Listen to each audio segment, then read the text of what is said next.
Wow. Good. Oh, I got too close, sorry. Look what's happened to my flipping courgette.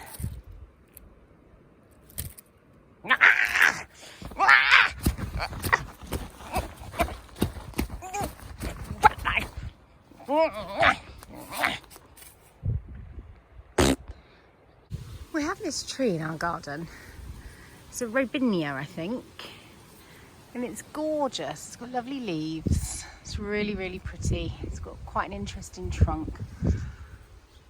The smell of these flowers, I can't even begin to tell you.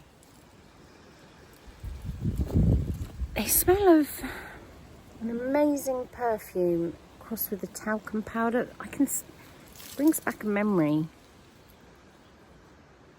It sort of smells clean and soapy.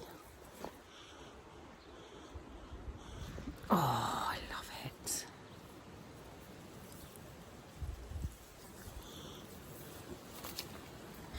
Just about to top up my tadpoles. They are looking very sleepy. I've just fed them. I think maybe they're just trying their best to grow some leggies. Look. Come to life now, adding some water.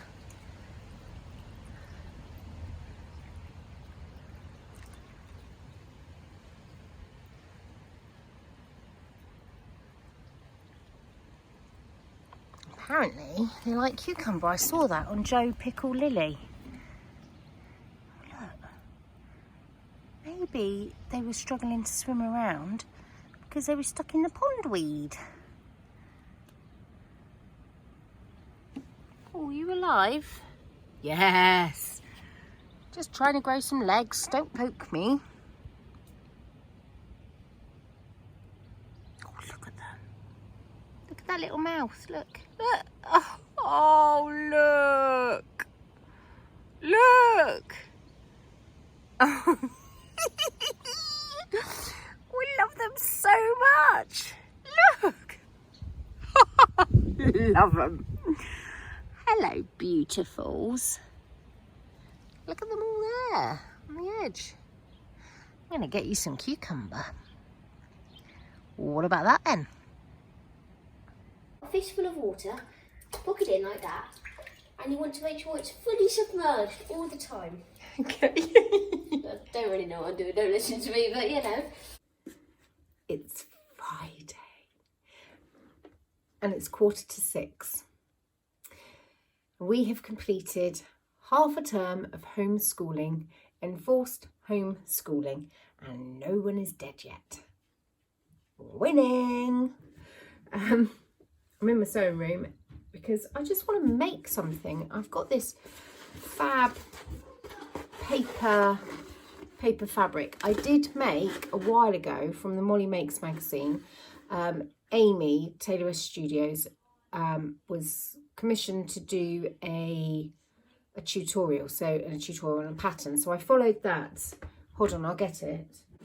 I made this beautifully large sac magique, which is this lovely gold down below, and then the canvas at the top, 2 pockets here, a little thing there that I didn't have one of these at the time, but if I did, that would have clipped onto there. And in fact, it's a split ring, look, so I could at some point, like right now, get my pliers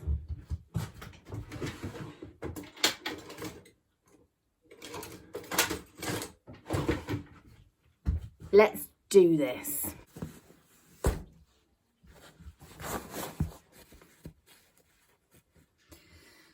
Right, so I made this bag following the tutorial in Molly Makes to make it, and I've got plenty of the fabric left over, and I just would like a very simple like a zip bag to as a cosmetic bag.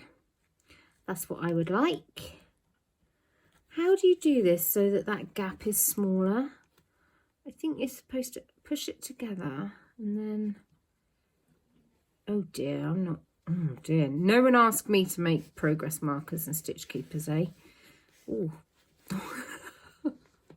Oh no. Oh. I've done it. Guys, we've done it. There we go, I'll just spin that round. Oh, there we go. Look at that, happy days. I think that was all out of focus.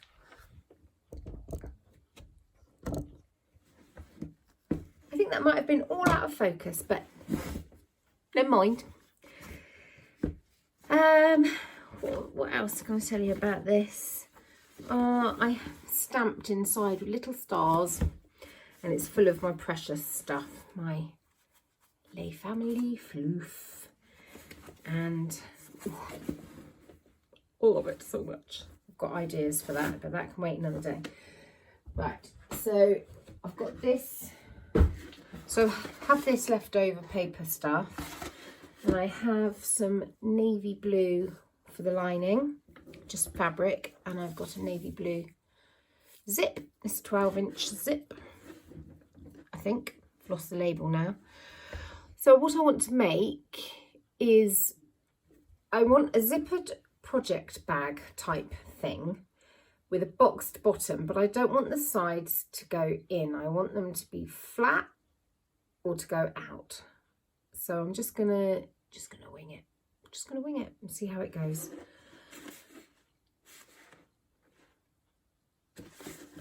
I also want to make a couple of bento bags. I've got these two fabrics that I think would be really lovely to make a lined bento.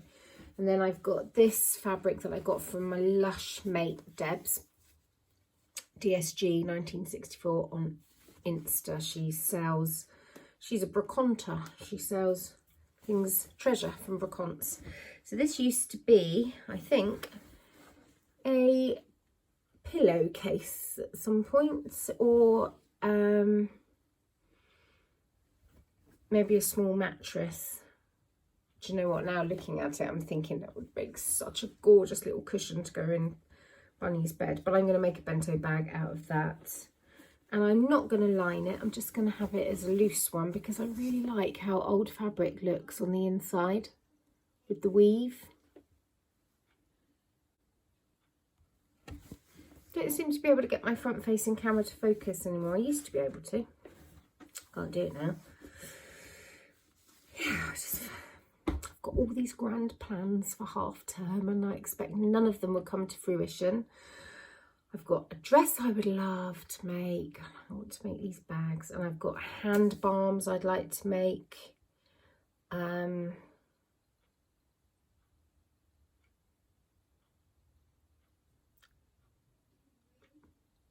Can't think what else, because in my head I think to myself, oh, we're on holiday, we've got all this time, but actually I've still got to do all the cooking, cleaning, laundry, all of that kind of thing. So, but I will be regaining 4 hours of life because I won't be doing the homeschooling. Hooray! So happy, the kids are so happy, we're all in such a good mood. I've got myself a little glass of prosecco. Look at the bubbles. I love it. I love that drink. Right, I'm going to try to chat as I make. So this may well be edited in a most peculiar way, because you might see the top of my head, you might just hear me waffling away, not really concentrating. Do you know what? I think I might map out the bento bag because I can think about that less. So when you make a bento bag, and I recommend, there's so many tutorials out there, but if you're a visual learner, I've spoken about this before, you need to go and find Hide and Hammer on YouTube, and she has a tutorial for how to do bento bags, lined or unlined. I had to go and pop a little bit more makeup on because I've been outside sorting out my salad bed because my salad bed didn't do what it was supposed to do. It did in the greenhouse, but my outside one didn't. So I gave it a talking to. And I've weeded it and I'm about to reseed it. And now that I've talked to it, it knows what it should be doing. So I've been out there and also I've spent an hour outside knitting, chatting to Franca, which was lovely. And the wind it was so windy, it made my eye run. And it was so windy, it made my eye run and all my mascara just rolled down my face. So I had nothing on this eye, so I've just redone it. And now looking here with the light like that, I look all wonky. Right, yesterday. So my 3 stories. Let's go to those. First one was slept in a laundry cupboard because I was so tired. I just couldn't make my way down to get my key card sorted. Second one was giving a lady a full makeover at an Estee Lauder counter, even though I was just a customer, she was just a customer. Third one was dancing energetically, kicked the TV screen, broke it, so I faked a burglary. It was really funny. I love hearing what you all think and why you think it. Some of you have said things like, I can totally see you doing that, or that sounds like you, you know, that kind of thing. So the true story, remember, we are looking for the truth, the one truth amongst the lies. So the true story was, do you know what? I've pictured these and imagined all of these so vividly now that I'm struggling to pick out the true story. The true story was sleeping in the linen cupboard. Yeah. Again, it was in LA, and the hotel was, my room was so far away from the hotel reception, and it was a bit of a shoddy hotel, so quite often the reception wasn't really very well manned, and I just couldn't face. I just was so tired. I was absolutely exhausted. There is no exhaustion like the exhaustion of a sleep deprived mother of a baby or toddler, but the exhaustion of cabin crew that have crossed so many time zones for 2 years is a deep exhaustion. Also, you train yourself to just sleep anywhere and everywhere. Got a flight delay, you're sitting on a rubbish bin in a galley, you go to sleep. You've your crew bus has broken down, you've all got to get out the crew bus, you're sitting on the side of the road on your suitcase. There's a specific position that I used to get myself into that I could sleep anywhere, perched on anything. I don't know if I can still do it. I'm not that bendy. I'll try in a second. Anyway, I'm telling you this because to explain why it seemed like a really easy option for me to just, the linen cupboard was unlocked.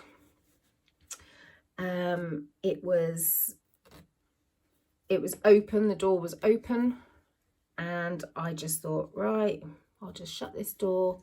There were blankets and sheets and pillows, and I just thought, oh, I'll just get my head down for an hour or two, and then when the next, like the morning staff for reception come on, I'll go down and get it sorted then. And so that's what I did. I just made myself a little bed, shut the door, and went to sleep. I got up at about 7:30, still full uniform, full makeup, and I walked down to reception. I said, oh, my key card's not working. And they were like, oh, sorry. Fixed it and got in my room, went back to sleep. Oh, and yesterday, the vlog where I was showing all the tasks that I did that day. Not every day's the same. I don't always do, like, I do quite a bit of tasks and bits and bobs. And when I'm on the go all day, I think a lot of us are, when you've got a house and a garden and kids and we're all at home all the time and what have you. But I just wanted to say that I don't always clean that rigorously. I don't always clean the door and the radiator and all the walls and what have you. It's just, it hadn't been done for some time. Usually it's a bit of a surface wipe, you know, just all the usual stuff. But I had to, once I started, I just looked around and realised that little muddy hands that hadn't been dried properly or washed properly had splattered mud all over the walls. Also, that's part of the house that's slightly subterranean, so we get a little bit of certain times of year we get some condensation, mildewy mould. So I wanted to get rid of that on the walls. And I hadn't cleaned the window in there in about 2 years. So it just needed a spit and a polish, but no, I don't normally go that deep. Most weeks I'll pick a job and I'll do a big kind of deeper clean. For example, at the start of lockdown, I totally blitzed our bedroom. Oh dear. Do you know what? I think this might be too brittle. It's taking forever to unpick. I'm just going to cut it because that keeps happening.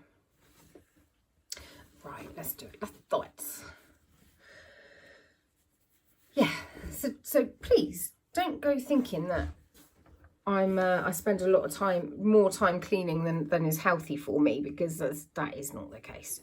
But you know, floors do need mopping, toilets do need cleaning, and I don't like living in a filthy house. There's a certain level of dirt I can cope with, and beyond that, it's just not conducive to my feelings of well-being. I can't sit down and enjoy knitting or stitching when I look around and everything is just in disarray and unappealing to the eye. That's just me. I haven't always been like this. Honestly, I haven't. I don't know when this happened to me. I don't know why it became important to me. I think it might have been something to do with feeling like I want to make a lovely environment for my children. You know, when they're babies and you just want everything to be warm and safe and cozy. I think it's a legacy left over from that. And I also think it's partly because having Bill as my firstborn and looking back on it now, it was evident that he had issues right at the start. And I think for me, it was a way of trying to make everything all right for him. I remember buying special sheets that were supposed to regulate heat because he couldn't sleep, and just doing my best because he was covered in eczema and he cried all the time.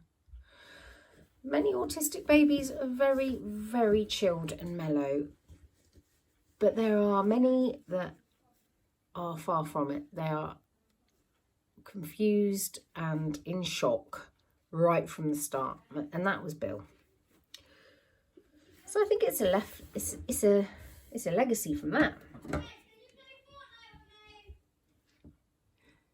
The kids are playing computer games together. It's not ideal. I hate computer games, but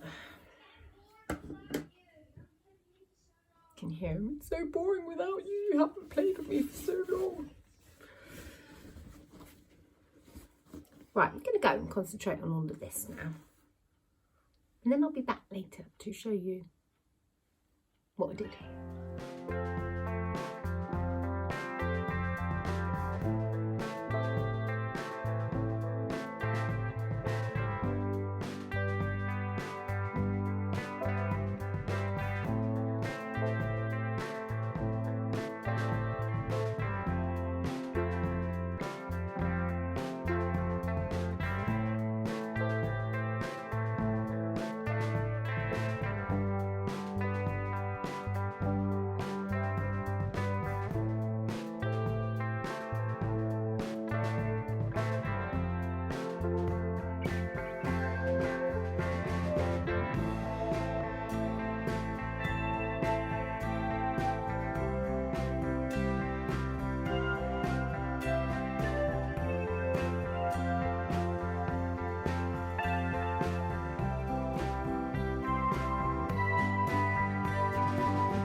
finished. Little red reinforcement there. So that's how it looks. Let's put some gubbins in. Let's put some fabric in because it's just there to hand.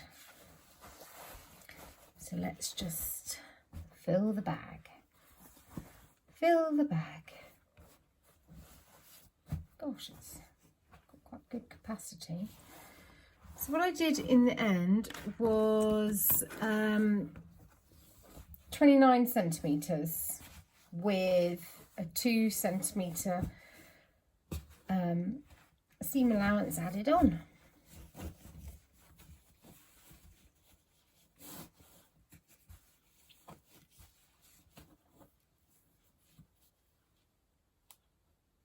For attractiveness, I've probably overfilled it, but yeah, ta-da! Not funny to think that this was once a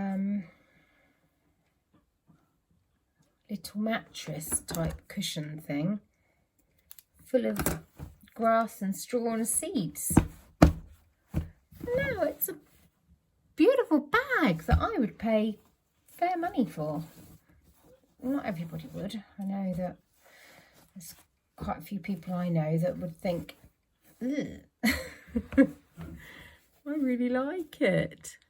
Really like that. I'm very pleased with myself. Oh, and it felt so nice to stitch something from start to finish in an evening. In fact, I might even do the thing where you stitch the top like that and then you make a little channel to wrap around there and you just have it like a little bag. Maybe, maybe not.